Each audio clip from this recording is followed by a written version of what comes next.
ఈ వేదిక మీద నుంచి కొద్దిమంది పోలీస్ అధికారులకు అందరని నేను అనట్లేదు, ముఖ్యంగా ఐజీ ప్రభాకర్ రావు గారు మీరు రిటైర్ అయిపోయినారు, అన్యాయంగా అక్రమంగా ఇంటెలిజెన్స్ ఐజీ ప్రభాకర్ రావు గారిని తిరిగి ఎస్ఐబి ఇంటెలిజెన్స్కు ప్రత్యేకమైన జీవో ఇచ్చి 4 ఏళ్ళు అంటే అసలు అన్లిమిటెడ్గా ఎంతకాలమైన కేసీఆర్ ఉన్నంతకాలం ఐజీగా ఉండొచ్చు అని ఆయన పెట్టారు.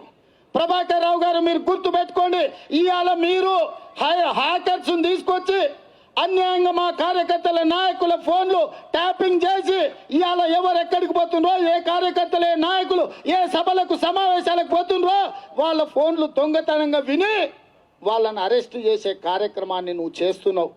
నువ్వు అనుకుంటుండొచ్చు కేసీఆర్ ఉన్నాడని, ఎంతకాలం ఉంటాడో కేసీఆర్ నువ్వు గుర్తు పెట్టుకో. ఇక ఉండేది కేసీఆర్ 2 ఏళ్లే. వచ్చే రాజ్యం సోనియమ్మ రాజ్యం, వచ్చే రాజ్యం వచ్చే రాజ్యం వచ్చే రాజ్యం వచ్చే రాజ్యం వచ్చే రాజ్యం వచ్చే రాజ్యం కాంగ్రెస్ పార్టీ కార్యకర్తల రాజ్యం. నేను ఇవాళ వేదిక మీద చెప్తున్నా, రాబోయే రాజ్యం కాంగ్రెస్ పార్టీ కార్యకర్తల రాజ్యం. ప్రభాకర్ రావు గుర్తు పెట్టుకో బిడ్డ, ఈ వేదిక మీద నుంచి చెప్తున్నా, నువ్వు ఒక ప్రైవేట్ సైన్యాన్ని నిర్మించిన పోలీసులల్లా నీ కొలుపళ్లను 20 ఏళ్ల కింద రిటైర్ అయిపోయిన వాళ్ళను తీసుకొచ్చి పోలీసుల నియామకాలు చేసి నియమ నిబంధనలను తుంగలో తొక్కి మా ఫోన్లు ట్యాపింగ్ చేసి మా వాళ్ళని ఇబ్బందికి గురి చేస్తున్నావు. నువ్వు రాసుకో, నువ్వు నౌకరి వదిలి ఇంటికి పోయినా నిన్ను ఇంట్లో నుంచి ఇదే పోలీసుల చేత, పోలీసులు ఐపీఎస్లు కాదు హోం గార్డ్లను నీ ఇంటికి పంపించి నీ తొక్క బట్టి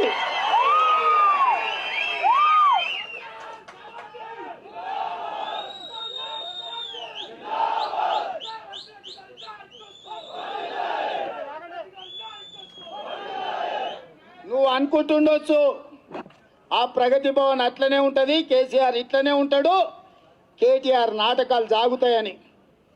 2 ఏళ్ళు గుర్తుపెట్టుకో, 730 రోజులు గోడ మీద బొగ్గు తీసుకొని గీతలు గీసుకో, రోజులు లెక్క పెట్టుకో. చదువు రాకపోతే ఒక్కొక్క గీత బొగ్గుతో గీసుకో. 730 రోజుల తర్వాత 1 గంట కూడా నీకు ఉండదు.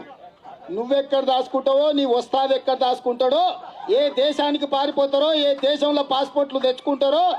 నిన్న మన కేసీఆర్ బంధువులు ఈ దేశం పాస్పోర్ట్లు సరెండర్ చేసి ఇతర దేశాల పాస్పోర్ట్లు తీసుకుంటున్నారు. మదన్న మీరు దృష్టి పెట్టాలి. కేసీఆర్ చుట్టాలు భారతదేశం పాస్పోర్ట్ ఉంటే నియంత్రణ ఉంటుందని చెప్పి చుట్టాలు పక్క దేశాల పాస్పోర్ట్లు తెచ్చుకుంటారు.